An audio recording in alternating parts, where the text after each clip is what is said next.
اعوذ باللہ من الشیطان الرجیم بسم اللہ الرحمن الرحیم اللہم صلی علی سیدنا و حبیبنا و شفیعنا و کریمنا و رؤوفنا و نورنا و ملجانا و مأوانا و مولانا محمد صلی اللہ علیہ وآلہ وصحبہ وبارک وسلم۔ مولاي صل وسلم دائما ابدا على حبيبك خير الخلق كلهم يا ربي بالمصطفى بلغ مقاصدنا واغفر لنا ما مضى واسع الكرم۔ محترم ناظرین اکرام، السلام علیکم ورحمۃ اللہ وبرکاتہ۔ میں ہوں آپ کا میزبان حافظ حامد رضا اور آپ دیکھ رہے ہیں پروگرام نور ہدایت۔ ناظرین، آپ جانتے ہیں نور ہدایت میں ہم آپ کی ملاقات جید علماء اکرام سے کرواتے ہیں، جن سے ہم کرتے ہیں سوالات اور جانتے ہیں دین اسلام کے حوالے سے معلومات۔ آج کے ہمارے معزز مہمان جو کہ ہمیشہ جب بھی محفل میں تشریف لاتے ہیں، ہمارے اس پروگرام میں تشریف لاتے ہیں، ایک خوبصورت سا سما بندھا جاتا ہے۔ الحمدللہ، اللہ رب العزت سے دعا ہے کہ اللہ پاک حضرت کے علم میں، عمل میں بے پناہ برکت عطا فرمائے۔ اور میں آپ کو بتاتا چلوں ناظرین، ہمارے جو معزز مہمان ہیں شعبہ تدریس سے بھی حضرت کا تعلق ہے۔ میری مراد حضرت علامہ مولانا مفتی قدرت اللہ دامت برکاتہم العالیہ حضرت۔ السلام علیکم ورحمۃ اللہ ورحمۃ اللہ وبرکاتہ۔ حضرت، کیسے مزاج؟ خیریت سے ہیں آپ؟ حضرت آج آپ کی طبیعت کچھ ناساز آپ نے ارشاد فرمایا تھا، آپ کے لیے خصوصی دعا ہے کہ اللہ پاک آپ کو سلامتی نصیب فرمائے، مکمل صحت کاملہ عاجلہ نصیب فرمائے۔ تو ناظرین، انشاءاللہ ہم حضرت سے گفتگو کا آغاز کریں گے۔ میں آپ کو بتاتا چلوں آج کا جو ہمارا موضوع ہے وہ ہے موت کی سختیاں جو کہ ہم بھول چکے ہیں۔ ہم بھول چکے ہیں کہ ہمیں مرنا بھی ہے، ہم بھول چکے ہیں کہ ہمیں مرنے کے بعد قبر میں جانا ہے، ہم بھول چکے ہیں کہ قبر کا عذاب بڑا سخت ہے، ہم بھول چکے ہیں کہ جب موت کا وقت قریب آئے گا، جب ہماری سانس نکل رہی ہوگی، اس وقت کی کیا تکلیف ہوتی ہے۔ سرکار دو عالم صلی اللہ علیہ وآلہ وسلم اس حوالے سے کیا ارشاد فرماتے ہیں کہ موت کی سختی کیسی ہے، انسان پر موت کی سختی کس طرح آتی ہے اور موت کی سختی سے انسان کس طرح گزرتا ہے۔ اس پہ ہم مختصر سے وقت میں کوشش کریں گے کچھ جانیں، تاکہ ہمارے اندر یہ شعور بیدار ہو کہ ہم نے مرنا بھی ہے، ہمیں یہ معلوم ہو کہ مرتے وقت سختی بھی ہے۔ اس سختی سے بچنے کے لیے ہم اللہ رب العزت کی بارگاہ میں ہمیشہ یہ دعا رہیں، سجدہ سجود رہیں کہ یا رب العالمین ہمیں موت کی سختی سے چھٹکارا عطا فرما۔ تو ناظرین، ہم اپنے موضوع کو آگے بڑھاتے ہیں۔ حضرت قرآن مجید فرقان حمید میں اللہ رب العزت نے موت کا ذکر کس انداز میں ارشاد فرمایا؟ ارشاد فرمائے گا۔ بسم اللہ الرحمن الرحیم، اللہم صلی علی سیدنا و مولانا محمد وعلی آل سیدنا و مولانا محمد مبارک وسلم۔ سب سے پہلے حافظ صاحب، میں آپ کا اور آپ کی ساری ٹیم کا جو ہے وہ شکر گزار ہوں آپ کا کہ شکریہ آپ نے مجھے جو ہے وہ موقع دیا ہے یہاں آنے کا۔ آپ نے جو موضوع چنا ہے وہ واقعی اس دور کی خاص جو ہے وہ اہمیت ہے، اس لحاظ سے بھی یہ خاصی اہمیت رکھتا ہے کہ آج کے دور کے انسان کو بندہ دیکھتا ہے تو ایسا محسوس ہوتا ہے کہ وہ اپنی زندگی کو اس انداز میں گزار رہا ہے کہ شاید وہ یہ سمجھتا ہے کہ وہ ہمیشہ رہنے کے لیے یہاں پر آیا ہے، لیکن حقیقت یہ ہے کہ موت ایک ایسی حقیقت ہے کہ جس کو جھٹلایا نہیں جا سکتا۔ قرآن پاک فرقان حمید میں اللہ تعالیٰ نے مختلف مقامات پر مختلف انداز سے جو ہے وہ موت کا ذکر فرمایا ہے۔ جی، ایک مقام پر اللہ تعالیٰ نے ارشاد فرمایا کل نفس ذائقۃ الموت ثم الینا ترجعون، کہ ہر نفس نے، ہر جان نے موت کا ذائقہ چکھنا ہے اور پھر تم ہماری طرف ہی لوٹائے جاؤ گے۔ یہاں پر اللہ تعالیٰ اپنے بندوں کو اس بات سے آگاہ کر رہا ہے کہ میرے بندو، یہ بات اچھی طرح سے اپنے دل و دماغ میں بٹھا لو کہ جس نے بھی اپنی زندگی کا سفر شروع کیا ہے بالآخر اس کا اختتام ہونا ہے۔ ہر ایک نے جو بھی دنیا میں آیا اس نے موت کا جام ضرور پینا ہے۔ جی، اور اس کے بعد ہوگا کیا؟ فرمایا ثم الینا ترجعون، پھر تم سارے کے سارے ہماری طرف ہی لوٹائے جاؤ گے۔ جی، اللہ فرماتا ہے میرے سامنے کھڑے کیا جاؤ گے، پھر میں تم سے پوچھوں گا بندے، میں نے تمہیں زندگی دی تھی، تمہیں جوانی دی تھی، تمہیں اولاد جیسی نعمت سے نوازا، تمہیں معاشرے میں میں نے عزتیں عطا کی، اور اس کے علاوہ تمہیں ماں باپ جیسا پیارا رشتہ دیا، اولاد اور بیوی جیسا مقدس رشتہ تمہیں دیا، اس کے علاوہ دنیا کی کتنی نعمتیں تھیں جو میں نے تمہیں دیں، تو تم نے میرے لیے کیا کیا؟ تو ہمیشہ ہر ایک کو اس انداز سے زندگی گزارنی چاہیے کہ ہم نے رب کے سامنے ایک دن کھڑا ہونا ہے اور پھر اللہ تعالیٰ جو ہے وہ ہم سے ذرے ذرے کا حساب لے گا۔ سورہ زلزال کے اندر اللہ تعالیٰ نے فرمایا فَمَن يَعْمَلْ مِثْقَالَ ذَرَّةٍ خَيْرًا يَرَهُ وَمَن يَعْمَلْ مِثْقَالَ ذَرَّةٍ شَرًّا يَرَهُ، کہ جس نے دنیا میں ذرا برابر بھی نیکی کی ہوگی وہ اپنے سامنے دیکھ لے گا، اور جس نے ذرا برابر بھی برائی اور گناہ کیا ہوگا وہ بھی اس کے سامنے آ جائے گا۔ اعمال نامے کھلے ہوں گے، ہر بندے کے سامنے دفتر کھلا ہوگا۔ بندہ جب دیکھے گا کہ کہے گا ما لہذا الکتاب لا یغادر صغیرۃ ولا کبیرۃ الا احصاها، افسوس میرے اعمال نامے کو کیا ہو گیا، اس میں تو کوئی بھی چھوٹی بڑی چیز نہیں چھوڑی۔ ہر چیز اس میں لکھ دی گئی ہے.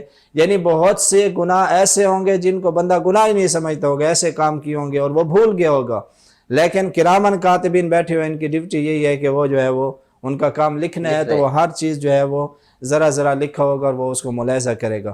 اسی طرح دوسرے مقام پر اللہ تعالیٰ نے ارشاد فرمایا اینما تکونوا یدرککم الموت ولو کنتم فی بروج مشیدہ.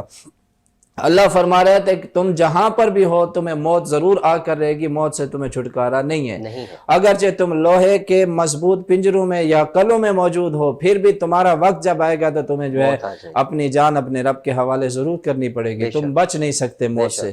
اس لیے موت کو اپنے ذہن میں جو ہے وہ رکھنا چاہیے. اور آپ علیہ الصلوۃ والسلام نے ارشاد بھی فرمایا، سیدہ عائشہ صدیقہ رضی اللہ تعالیٰ عنہا راوی ہے، عرض کی یا رسول اللہ صلی اللہ علیہ وسلم، قیامت والے دن کسی کا شہیدوں کے ساتھ بھی حشر ہوگا؟ آپ علیہ السلام نے فرمایا ہاں، وہ بندہ جو دنیا میں روزانہ 20 مرتبہ موت کو یاد کرتا ہے، قیامت والے دن اللہ تعالیٰ اس خوش نصیب کو شہیدوں کی صف میں کھڑا کرے گا. جو انعام اللہ شہیدوں کو عطا کرے گا وہ اس بندے کو بھی عطا کرے گا جو روزانہ موت کو 20 دفعہ یاد کرتا ہوگا. موت کو یاد جب بندہ کثرت سے کرتا ہے تو دنیا سے دل اٹھ جاتا ہے اور بندے کو اس بات کا یقین ہو جاتا ہے کہ میں یہاں ہمیشہ رہنے کے لیے نہیں آیا، میرے رب نے مجھے ایک مقصد کے تحت دنیا میں بھیجا ہے، اور وہ مقصد یہ ہے کہ میں نے اپنے رب کی معرفت حاصل کرنی ہے، اپنے رب کو راضی کرنا ہے، اس کے محبوب کو راضی کرنا ہے، اور اس مقصد کی تکمیل کے لیے میں نے اپنی دنیا سے زندگی گزارتے ہوئے دنیا سے رخصت ہو جانا ہے. اسی طرح سورہ منافقین کے اندر بھی اللہ تعالیٰ نے فرمایا قل ان الموت الذی تفرون منہ فانہ ملاقیکم. اے محبوب صلی اللہ علیہ وسلم آپ فرما دیجئے کہ جس موت سے تم فرار کرتے ہو، بھاگتے پھرتے ہو، وہ تمہیں ضرور ملے گی، اس سے تمہیں خلاصی نہیں ہے، چھٹکارا نہیں پا سکتے. اور فرمایا جب تمہیں موت آئے گی تو پھر تمہیں اس ذات کے حوالے کیا جائے گا جو غائب اور زہری باتوں کی کو جاننے والی ذات، یعنی اللہ کی ذات ہے. فَيُنَبِّئُكُم بِمَا كُنتُمْ تَعْمَلُونَ. فرمایا پھر اللہ تمہیں بتائے گا کہ تم کیا کیا کرتے تھے. آج تو میں اور آپ اور بہت سارے ایسے لوگ جو تنہائی میں گناہ کر لیتے ہیں لیکن لوگوں کے سامنے عزت دار بنے پھرتے ہیں. ہم یہ سمجھتے ہیں کہ بند کوٹھڑی میں ہم نے گناہ کیا، بندوں کو پتہ نہیں چلا ہمارے گناہوں کا، تو کیا ہمارا رب اس بات پر واقف نہیں ہے؟ یقیناً اللہ تو علیم بذات الصدور ہے، وہ تو دلوں کے بھید بھی جاننے والا ہے. اللہ کی ذات سے، اس کی آنکھ سے کوئی بھی نہیں چھپ سکتا. تو اس لیے بندے کو ہر وقت تیار رہنا چاہیے اور ہر وقت اپنے آپ کو موت کے لیے تیار رکھنا چاہیے. کوئی وقت مقرر بھی نہیں ہے اور کسی وقت بھی موت آ سکتی ہے. تو چاہیے یہ تھے کہ بندہ مومن جو ہے وہ دنیا سے دل نہ لگائے بلکہ اپنی آخرت کی بہتری کے لیے عمل کرتا رہے. جیسے کہ آپ نے فرمایا موت کا وقت نہیں ہے، موت کی کوئی جگہ نہیں ہے، کسی بھی وقت کسی بھی جگہ موت آپ کو آ کر پکڑ سکتی ہے، اپنے سکنجے میں لے سکتی ہے. انسان کسی بھی وقت، انسان کو معلوم نہیں ہوتا کہ کب میں نے مرنا ہے. اللہ رب العزت کی طرف سے جب موت لکھی ہوئی ہے وہ آنی ہے. اچھا حضرت، ایک کافر کی موت اور ایک مومن کی موت، بظاہر تو سانس ایک ہی طرح نکل رہا ہوتا ہے، تو ان کے مرنے کا آپس میں فرق کیا ہے، مومن کی موت اور کافر کی موت میں؟ اس میں حافظ صاحب بہت بڑا فرق ہے کہ وہ بندہ جس نے اپنی زندگی اللہ رسول کی اطاعت میں گزاری ہوگی اس کے لیے اللہ تعالیٰ جو ہے وہ آسانیوں کے سامان پیدا کر دے گا. بے شک. اور جس نے زندگی نافرمانی میں گزاری یا اللہ کی ذات کا اقرار ہی نہیں کیا، کفر میں زندگی ضائع کر دی، تو اس کے لیے یقیناً موت کی بہت زیادہ سختی ہیں. حضرت براء بن عازب رضی اللہ تعالیٰ عنہ روایت کرتے ہیں کہ ہم نبی پاک صلی اللہ علیہ وسلم کی معیت میں ایک انصاری صحابی کے جنازے میں شرکت کے لیے گئے. تو ابھی تک قبر تیار نہیں ہوئی تھی، اس کی قبر پر کھڑے ہوئے تو آپ علیہ الصلوۃ والسلام بیٹھ کے، تو صحابہ فرماتے ہیں کہ ہم بھی حضور کے ارد گرد بیٹھ کے، تو آپ علیہ الصلوۃ والسلام نے ارشاد فرمایا کہ جب کسی بندہ مومن کی موت کا وقت آتا ہے تو انتہائی خوبصورت شکل و صورت والے فرشتے جنت سے جنتی لباس لے کر، اور اس پر خوشبو بھی لگی ہوتی ہے، وہ لے کر دنیا میں اترتے ہیں، اور جہاں تک اس بندہ مومن کی نگاہ جاتی ہے وہ فرشتے وہاں تک جو ہے وہ لائن میں بیٹھ جاتے ہیں. پھر فرمایا وہ حضرت عزرائیل علیہ الصلوۃ والسلام بندہ مومن کے سرانے پر بیٹھ کر کہتا ہے کہ اے نفس مطمئنہ، اپنے رب کی رضا اور خوشنودی کی طرف جو ہے اور اس کی بخشش کی طرف تو چل. تو فرمایا بندہ مومن کی روح اس کے جسم سے ایسے نکلتی ہے جیسے مشک کے منہ سے پانی کے قطرے ٹپکتے ہیں اور آسانی سے نکلتے ہیں نا. فرمایا بندہ مومن کے جسم سے اللہ تعالیٰ اس طرح آسانی سے جو ہے وہ روح کو نکالتا ہے. تو یہ اعزاز اس بندے کے لیے ہے کہ جس نے اپنی زندگی اللہ رسول کی اطاعت میں گزاری ہوگی. پھر فرمایا فرمایا جیسے اس کی روح حضرت عزرائیل علیہ السلام ملک الموت نکالتے ہیں، دوسرے فرشتے فوراً اس سے لے کر اس جنتی کپڑے کے اندر لپیٹ لیتے ہیں اور اس سے عمدہ قسم کی خوشبو آ رہی ہوتی ہے، فرشتے اس کو لے کر جو ہے وہ آسمانوں کی طرف پرواز کرتے ہیں۔ تو راستے میں جتنے فرشتے ملتے ہیں وہ کہتے ہیں کہ یہ کون سی جو ہے وہ ایک اچھی روح ہے کہ جس کے اندر سے اتنی بہترین خوشبو آ رہی ہے۔ تو فرمایا کہ دنیا میں اس بندے کو جس اچھے نام سے پکارا جاتا ہوگا، فرشتے کہتے ہیں یہ فلاں بن فلاں ہے۔ سبحان اللہ۔ جب پہلے آسمان پر جاتے ہیں تو پہلے آسمان کے فرشتے ان کا استقبال کرتے ہیں، ان کے لیے دروازے کھولے جاتے ہیں۔ اسی طرح ساتواں آسمان تک اللہ کی بارگاہ میں اس کو پیش کیا جاتا ہے۔ اللہ فرماتا ہے میرے فرشتوں میرے اس بندہ مومن کے نام اعمال کو علیین کے اندر رکھ دو اور اس کو زمین کی طرف لوٹا دو، کیونکہ اسی سے ہم نے پیدا کیا، اسی سے ہم اٹھائیں گے اور اسی سے دوبارہ جو ہے وہ اس کا جو ہے حساب و کتاب کا سلسلہ شروع ہوگا۔ تو فرمایا جب بندہ مومن کی روح اس کے جسم میں لوٹتی ہے تو دو فرشتے آتے ہیں، اس کو اٹھا کر بٹھاتے ہیں، اس سے پوچھتے ہیں من ربک کا تیرا رب کون ہے؟ تو وہ کہتے ہیں ربی اللہ، میرا رب اللہ ہے۔ پھر دوسرا سوال کرتے ہیں ما دینوں کا، تیرا دین کیا ہے؟ تو وہ کہتے ہیں دینی الاسلام، میرا دین اسلام ہے۔ تیسرا سوال کرتے ہیں ما کنت تقول فی حق ھذا الرجل، اس ہستی کے بارے میں تو کیا کہتا تھا؟ تو وہ نیک ہوگا چونکہ زندگی اس نے اللہ رسول کی اطاعت میں گزاری ہوگی، وہ کہے گا ہوا رسول اللہ صلی اللہ علیہ وسلم، میں گواہی دیتا ہوں کہ یہ اللہ کے رسول ہیں۔ تو فرمایا فرشتے اس سے پوچھتے ہیں کہ تم نے ان سوالوں کے جواب کہاں سے سیکھے؟ تو وہ بندہ مومن کہے گا میں نے قرآن پڑھا، اس پر عمل کیا اور اس کو سمجھا، اس وجہ سے جو ہے وہ اللہ تعالیٰ نے مجھے یہ توفیق عطا فرمائی۔ تو آپ علیہ السلام نے فرمایا جب بندہ مومن ان سوالوں کے جواب دے دیتا ہے تو اللہ تعالیٰ کی طرف سے آواز آتی ہے میرے بندے نے سچ کہا ہے۔ اس کی قبر میں جو ہے وہ جنت کا بستر بچھا دیا جائے اور جنت کی طرف سے کھڑکی بھی کھول دی جائے اور فرمایا اس کی قبر جہاں تک اس کی نگاہ جائے گی وسیع کر دی جاتی ہے اور فرمایا اسے کہتا ہے کہ ایسے سو جا جس طرح پہلی رات کی دلہن سوتی ہے، جس طرح وہ اپنے خامند کے انتظار میں میٹھی نیند میں سوئی ہوتی ہے تو وہ بندہ مومن بھی اس اندار میں ہوتا ہے کہ وہ کب جو ہے مجھے جگایا جائے گا اور میں اپنے رب کا دیدار کروں گا۔ اس کے برعکس آپ علیہ السلام نے فرمایا جب کوئی نافرمان یا کافر مرتا ہے اس کی موت آتی ہے تو انتہائی خوفناک شکل کے فرشتے جو ہیں وہ آتے ہیں اور جہنم سے ٹاٹ کا کھردرا لباس لے کر آتے ہیں جس سے بدبو آ رہی ہوتی ہے۔ فرمایا وہ فرشتے اس کی حد نگاہ تک جہاں تک نگاہ جاتی ہے بیٹھ جاتے ہیں اور عزرائیل علیہ السلام اس کے سرانے بیٹھ کر کہتے ہیں اے خبیث روح اپنے رب کی ناراضگی اور اس کے قہر اور غضب کی طرف نکل۔ تو فرمایا اس کے جسم سے اس طرح روح نکالی جاتی ہے جس طرح کہ گیلی اون میں سیخ ڈال کے گیلی اون سے کھینچی جائے تو جتنا وہ سختی سے نکلتے، فرمایا اتنی سختی سے اس بندہ کافر اور نافرمان کی روح نکلتی ہے کہ فرمایا اس کے جسم کا ایک ایک جوڑ جو ہے وہ ٹوٹ جاتا ہے۔ اور پھر جیسے وہ عزرائیل علیہ السلام روح نکالتے ہیں تو وہ فرشتے جو بیٹھے ہوتے ہیں وہ اس گندے بدبودار ٹاٹ کے اندر اس کی روح کو لپیٹ کے چل پڑتے ہیں۔ تو آسمان دنیا تک جاتے ہیں تو راستے میں جو بھی فرشتہ ملتے ہیں وہ کہتے ہیں یہ کس کی خبیث روح ہے، اتنی بدبو آ رہی ہے جس طرح مردار کی بدبو ہوتی ہے۔ تو فرمایا کہ وہ پھر دنیا جو برا نام دنیا میں اس کا ہوگا اسی نام سے اس کو کہتے ہیں یہ فلاں بن فلاں ہے۔ فرمایا پہلے آسمان تک جاتے ہیں لیکن پہلے آسمان کا دروازہ اس کے لیے نہیں کھولا جاتا۔ اللہ فرماتا ہے اس کو واپس لوٹا دو اور اس کے نام اعمال کو سجین میں ڈال دو۔ فرمایا جب اس کافر کی نافرمان کی روح لوٹتی ہے جسم میں تو فرشتے آ کر اس کو بٹھاتے ہیں، اس سے یہی سوالات کرتے ہیں لیکن ہر مرتبہ وہ کہتے ہیں ہے ہاتھا لا ادری، افسوس میں نہیں جانتا کیا ہے۔ حتیٰ کہ حضور علیہ السلام کے بارے میں کہتا ہے کہ میں جو ہے وہ نہیں جانتا وہ کون ہے۔ تو اللہ کی طرف سے ندات یہ میرے بندے نے جھوٹ بولا ہے، اس کے لیے جہنم کا آگ کا بستر بچھاؤ، جہنم کی طرف سے کھڑکی کھول دو تاکہ قیامت تک جہنم کی جو گرمی ہے اور اس کی تپش ہے وہ اس کو محسوس ہوتی رہے۔ میں چاہوں گا یہاں جیسے کہ آپ نے ارشاد فرمایا ایک مومن اور کافر، اگر ایک مومن ہے لیکن وہ گناہگار ہے، نمازیں نہیں پڑھتا تھا، جیسے فرائض پر عمل نہیں پیرا ہوتا تھا، والدین کا نافرمان تھا، سرکار دو عالم صلی اللہ علیہ وآلہ وسلم کی سنتوں پر عمل نہیں کرتا تھا، تو کیا اس کی بھی ایسی ہی سزا ہے؟ اگر والدین کا نافرمان ہے تو وہ تو ظاہری بات ہے، اس میں تو تصریحات احادیث میں موجود ہیں کہ جو ماں باپ کا نافرمان ہے اس کی موت ایمان پر نہیں آئے گی۔ اللہ اکبر۔ تو وہ موت ہی جب اس کی کفر پہ آ رہی ہے تو اس کے لیے بھی وہی سختیاں ہوں گی۔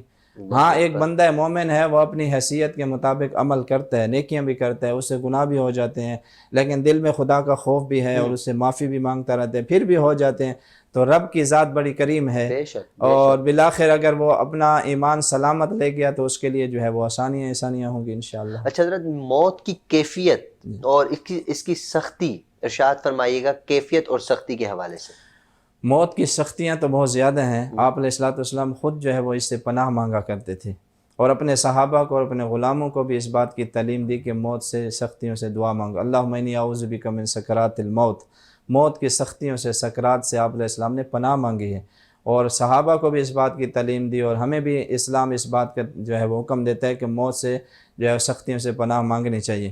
کیونکہ ایک روایات میں آتا ہے کہ بندے کو تلوار کے 1000 اگر وار مارے جائیں تو وہ کم ہے، اس کا درد کم ہوتا ہے، لیکن بندے کے جسم سے جب جان نکلتی ہے وہ اس کی سختی زیادہ ہوتی ہے. اس لیے حضرت جابر بن عبداللہ رضی اللہ تعالیٰ عنہ نے فرمایا کہ نبی پاک صلی اللہ علیہ وسلم نے ارشاد فرمایا کہ بنی اسرائیل کے واقعات بیان کیا کرو، کیونکہ وہ ایسی قومیں ہیں کہ جن سے بہت سے عجیب و غریب واقعات رونما ہوئے. تو آپ علیہ السلام نے فرمایا ایک مرتبہ بنی اسرائیل کے چند لوگ روانہ ہوئے، قبرستان میں پہنچے تو کہنے لگے، آپس میں مشورہ کیا اور کہا کہ ہم اللہ تعالیٰ کے سامنے سجدہ کرتے ہیں، 2 رکعت نماز پڑھیں گے، اللہ سے دعا کریں گے، اللہ کسی قبر والے کو زندہ کر دیں، ہم اس سے موت کی کیفیت کے بارے میں دریافت کریں. تو آپ علیہ السلام نے فرمایا وہ سارے اکٹھے ہوئے، قبرستان میں 2 رکعت نماز پڑھی، اللہ کی بارگاہ میں دعا کی. تو ایک بوسیدہ اور پرانی قبر سے ایک سر نمودار ہوا اور اس نے کہا کہ اللہ کے بندو کیا چاہتے ہو؟ اللہ کی قسم مجھے مرے ہوئے 90 سال ہو گئے، لیکن آج بھی میں جو ہے موت کی سختی محسوس کر رہا ہوں، اور مجھے ایسے لگتا ہے کہ آج بھی موت نے مجھے اپنے پنجوں میں دبوچا ہے. یعنی اتنی سختی مجھے آج بھی محسوس ہو رہی ہے اس کی سختی. اور فرمایا دعا کرو کہ اللہ تعالیٰ مجھے اسی طرح پہلی حالت میں لوٹا دے. اسی طرح حضرت عیسیٰ علیہ السلام کو اللہ تعالیٰ نے یہ معجزہ عطا فرمایا تھا کہ آپ جو اللہ کے حکم سے مردے زندہ کرتے تھے. تو آپ کی خدمت میں کچھ کافر آ گئے نافرمان، اور کہنے لگے کہ آپ جو ہے وہ مردوں کو زندہ کرتے ہیں، اور ان مردوں کو زندہ کرتے ہیں جو تازہ تازہ فوت ہوئے ہوں. آپ ہمارے ساتھ چلے ہوں، کوئی ایسا مردہ زندہ کریں جس کو مرے ہوئے کافی عرصہ گزرو. تو حضرت عیسیٰ علیہ السلام نے فرمایا ٹھیک ہے، جو جس کا تم کو ہوگے میں اسی کو زندہ کروں گا. تو وہ ساتھ لے کر قبرستان میں گئے اور کہا کہ حضرت سام بن نوح کو جو ہے وہ زندہ کروں. تو حضرت عیسیٰ علیہ السلام نے 2 رکعت نماز پڑھی، اللہ تعالیٰ کی بارگاہ میں دعا کی. تو اللہ تعالیٰ نے سام بن نوح کو زندہ کیا. تو دیکھا کہ اس کے سر اور داڑھی کے بال جو ہے وہ سفید ہو چکے تھے. تو لوگوں نے کہا کہ بھئی تمہارے سر اور داڑھی کے بال سفید کیوں ہو گئے؟ کیونکہ اس وقت تو بڑھاپا تھا ہی نہیں، یہ تو حضرت ابراہیم علیہ السلام کے دور سے جو ہے سفید بال آنا شروع ہوئے. تو وہ کہنے لگا کہ جب آواز آئی نا اٹھنے کی تو میں نے یہ سمجھا کہ قیامت برپا ہو گئی ہے، حساب کے لیے حاضر ہونے. وہ ہیبت، اس اللہ کے سامنے کھڑے ہونے کی ہیبت اور روب اتنا طاری ہوا کہ میری سر اور داڑھی کے بال سفید ہو گئے. تو انہوں نے پوچھا کہ کتنا عرصہ تمہیں ہو گیا؟ اس نے کہا 1000 سال مجھے مرے ہوئے ہو گیا، لیکن آج بھی میں موت کی سختی کو محسوس کر رہا ہوں. اچھا حضرت، بہت خوبصورت انداز میں آپ نے ارشاد فرمایا. اچھا حضرت یہ بتائیے گا، جیسے کہ ہمارے معاشرے میں یہ چیز بہت زیادہ عام ہوتی چلی جا رہی ہے، جیسے کہ لوگ موت کی تمنا کر رہے ہوتے ہیں، یا اللہ مجھے موت عطا فرمائے، یا اللہ اس سے اچھا میں مر ہی جاتا، ان کے لیے کیا ارشاد فرمائیں گے؟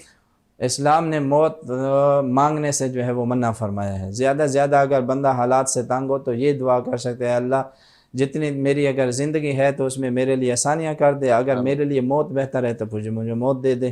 ویسے موت کی تمنا کرنا اور مانگنا یا جو ہے وہ خودکشی کر لینا، یہ ساری چیزیں اسلام میں حرام ہے اور اس سے سختی سے منع کیا گیا. اچھا حضرت، موت پر یقین نہ رکھنا، بہت سے لوگ ہوتے ہیں جیسے موت پر یقین نہیں رکھتے، اور بہت سے کہا جاتا ہے کہ بھائی یہ نیک عمل کر لو، یہ کر لو، اللہ رب العزت کو راضی کر لو، مرنا بھی تو ہے. تو آگے سے یہ جواب ملتا ہے یار وقت آئے گا دیکھا جائے گا. ایسے لوگوں کے لیے کیا فرمائیں گے؟ یہ اصل میں غافل لوگ ہیں، اور آپ علیہ الصلوۃ والسلام کی حدیث شریف کا مفہوم بھی ہے کہ بہت سارے انسان ایسے ہیں جو شیطان کے دشمن ہیں، جو شیطان کے دوست ہیں. بہت سارے ایسے انسان ہیں جو شیطان کے دوست ہیں، اور شیطان ان انسانوں کو مومنین کی طرف بھیجتے ہیں، اور وہ ان مومن بندوں کو نماز، زکوٰۃ اور اللہ کے ذکر سے روکتے ہیں، اور ان کے لیے حرام مال کی کمائی کے ان کے لیے پسندیدہ کر دیتے ہیں. اور آپ نے فرمایا، آپ علیہ السلام نے فرمایا مجھے قسم ہے اس ذات کی جس نے مجھے حق کے ساتھ معبود فرمایا، یہ لوگ بتوں سے بھی زیادہ دنیا اور مال و دولت سے محبت کرنے والے ہیں. تو یہ کیفیت ان لوگوں کو آتی ہے کہ جنہوں نے دنیا کو ہی سب کچھ سمجھ لیا، اور وہ یہ سمجھتے ہیں کہ بس دنیا میں ہیں، بس مرنے کے بعد کیا ہوگا کس نے دیکھا ہے، اس بات پر یقین نہیں رکھتے. تو یہ خطرناک جملہ بھی ہے، ایسا کہنا بھی نہیں چاہیے، بندے کے ایمان کا خطرہ ہوتا ہے.